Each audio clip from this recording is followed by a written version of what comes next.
আমরা ভবিষ্যৎ নিয়ে প্রচুর চিন্তা করি, অথচ আমাদের চূড়ান্ত ভবিষ্যৎ আমাদের মৃত্যু।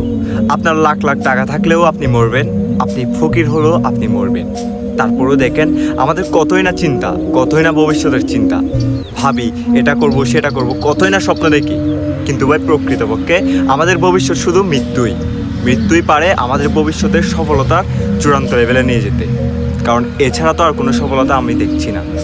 সবাই যত বড় লোক হোক, যত টাকা পয়সা ইনকাম করুক বা যতই শিক্ষিত হোক না কেন, প্রত্যেকের শেষ মুহূর্তে সেই মৃত্যুটাই এসে ধরা দিতে হবে, মৃত্যুর কাছে হার মানতে হবে। তার জন্য ভবিষ্যতের চিন্তা করার পাশাপাশি আপনি আপনার মৃত্যুর পর যে জীবনটা হবে সেই জীবনটা নিয়েও চিন্তা করেন। সবসময় শুধু ভবিষ্যৎ ভবিষ্যৎ করলে হবে না। ভবিষ্যতে যে আপনার জান্নাতে যাইতে হবে বা আপনার ধর্মীয় যে নিয়ম নীতিগুলো আছে সেগুলো অনুসরণ করতে শিখুন, নামাজ কালাম পড়ুন।